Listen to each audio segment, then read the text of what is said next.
All right, y'all. Welcome back to the All Sports Pass Podcast West. I'm your host, Youth, and tonight, can't believe the season's almost over for a couple of the West teams out here. It's week 10. I remember it just being week 2. It's insane. It's too fast how the season's going. We're already on our way to 2026. So, honestly, let's make these last 2 weeks a good one for the regular season. And, we got some games to cover from last week and this week. And I think we're done with the bye weeks for these teams. So, unless they're traveling to a team that is in the North Channel, all of the teams will be covered. So, let's get started. So, I'm going to do something new here. I know that this is the game that this is supposed to be Oak Ridge and Hardin Valley. Where Hardin Valley will be on the left and Oak Ridge will be on the right. But I'm going to do something different. Instead, I'm just going to have the home teams on there. Just because it feel like it would take less time for me to get done with this. Because, I have football and stuff to do. So, I'm only going to put the home teams in instead of having both of those in there. So, Oak Ridge, not a very impressive win, I'd say. They only won 21-10 over Hardin Valley. But it's typically how it is nowadays. This rivalry is always about close. So, Oak Ridge was not able to blow out Hardin Valley, but they were able to win. And they say that better for them later on. It might speak of their next opponent, which of course would be Faraday. Now, Faraday last week they played Hookville. I do not remember the score of that game, so I will need a minute to check. Not really a minute. I just need to check MaxWeb to see the score of that game. I don't think Faraday won, but let's see. Yeah, Hookville won 30-13. This was no surprise as Hookville was at home. I saying, oh, how did Maryville not lose to Hookville on October 1st? Because Maryville is one of the greatest teams in the state. And Faraday's just a mediocre team that, even if they did, they would lose to Hookville and anywhere else. Let's say, Maryville was able to beat them at their place, and Faraday wasn't. Anyways, about Faraday Quiz. The game's on Lively Thursday. Huge game. We had the game last couple years. Very special day for these two, really. I mean, both teams are historic. Faraday just won a state championship. Oak Ridge just won a national championship, if you did not know that. But I say Oak Ridge has more of the talent. Faraday's the host. But I'm going to say Oak Ridge wins this one right here. Though, do not expect this one to be a blowout. I think this will be a close game. As Faraday, you'll never know what they're going to do. And Oak Ridge has been having those close games, especially with Hardin Valley, only winning by 11. And with Bearden only winning by 27, it's due to happen. We're going to see a close game here. But I think Oak Ridge is going to win this game. As for Hardin Valley, this is their last district game of the season. I know Hardin Valley is the one finishing off the district games on week 10. You really need to close out your district stuff in week 11, but Hardin Valley's doing it a bit early this time. Lucky for them. They do have to play Cleveland, though. While hosting, I don't know if Hardin Valley's really going to win this one, because we're going to talk about Bearden Cleveland very soon, on how that game did not go well for Bearden. Spoiler alert, Cleveland won, but we'll talk about that very shortly. That score of that game will depict this game right here. Hardin Valley, with the home field advantage, they can get it done. Get 4 wins for the first time since 2019. However, though, Cleveland might have something in hand. But I do think Hardin Valley will win this game. It will just be very close. Up next, we do have Bearden. Now, I said they were going to win last week. I was wrong. Cleveland won by a final score of 28-10.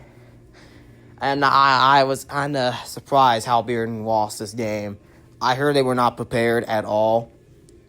Some people forgot their stuff, and it really, a lot of the negativity there affected Bearden, and that's how they lost to Cleveland. Obviously, the score would have been very different if it wasn't the Ace, but Cleveland won 28-10, and you may think that it's over for Bearden. They're 0-9. Not exactly, though. I'm going to say this right now. Heading into Dobbins-Bennett. Dobbins-Bennett, this is your trap game. This is your trap game right here. Watch out for Bearden. You will never know what will happen in high school football. I'm saying this because Dobbins-Bennett has had those type of days before. And Bearden's had their number the past 3 years. This is a safe vote, which Hope Ridge was able to handle it because they're now in State Region 2. Dobbs Bennett hasn't made a single change. And people doubted Dobbs Bennett this year. But I'm going to say this right now, Dobbs Bennett. This is your trap game. And if you don't focus enough, you may lose to Bearden. Now, I've heard people say even if they try to lose to Bearden, intentionally it won't even work. But I've seen Bearden. They have heart. They have heart on this team, despite how many people is on the team, how many transfers went out. But then again, I've seen Bearden. They almost won their JV game against Dibs 2 days ago while I'm recording this right now.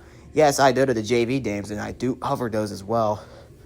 Or cover the stores. No, I don't really cover JV games as of the video of this, but they almost beat Dibs. But there was technical issues going on that Dave Dibs the victory and all that stuff. So if we're seeing that, I think Dobbs Bennett do need to watch out. But other than that, I have Dobbs Bennett win this game. It's technically just Bearden's home. I'm going to bet for the other team. Up next, we'll talk about William Blount. I'm kind of shocked at how this one went. West High School blows out William Blount. So, yeah, quick turnaround for West High School. Huge win for the Rebels in this William Blount. Especially traveling. That they needed that so bad that they needed to do it by a blowout. Like, that's crazy. That puts West now in a playoff spot. There are other scenarios where William Blount get in. But now it's like a very good ace that West gets in.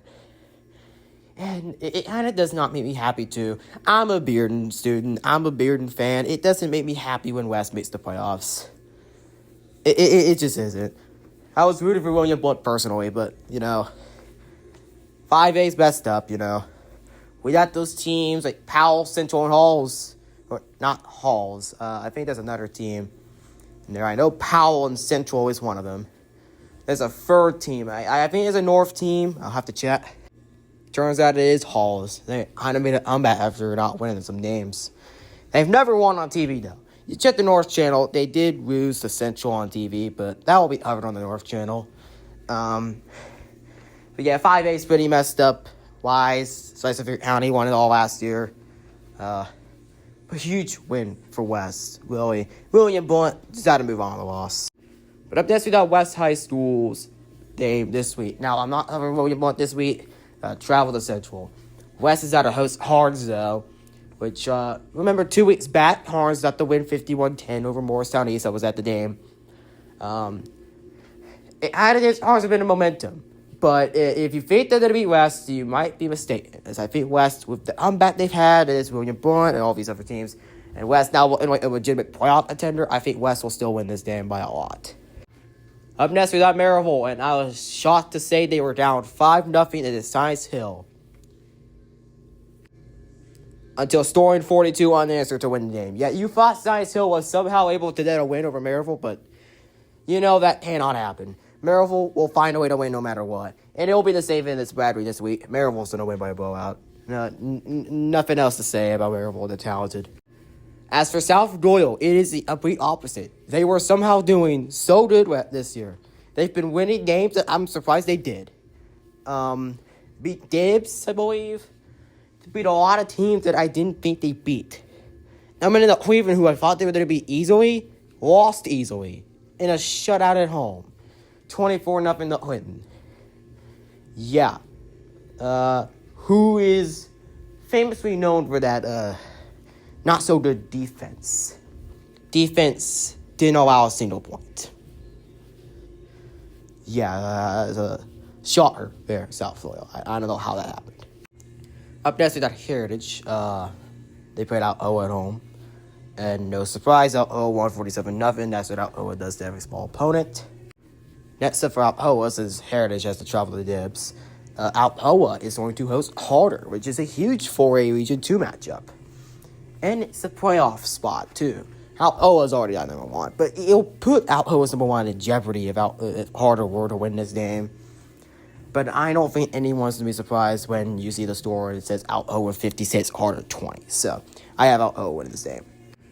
Last but not least, we got Oliver Springs having to travel to Harriman. Now, I mean, So people may say this is a rivalry, but they're somehow not that close to each other. I'd say August makes it Oldfield is rival in Awane area. Harriman ain't looking so good this season from what I've seen. So it's may look like an easy day for Oliver Springs. In the past, it wasn't that easy. But this year, I think it will. I have Oliver Springs win this game. And that's all I got for y'all today. This is the All Sports Pass Podcast West. Make sure to like and subscribe to the channel. Also subscribe to the North channel. It will also really help us out. Tomorrow, the Tennessee Vols video will be posted. They will be traveling to Kentucky. And we'll cover the Alabama game so you don't want to see what happened there. But Tennessee will play Kentucky. They're huge rivals. So the West channel's got to cover about that. So yeah, your host, you signing out.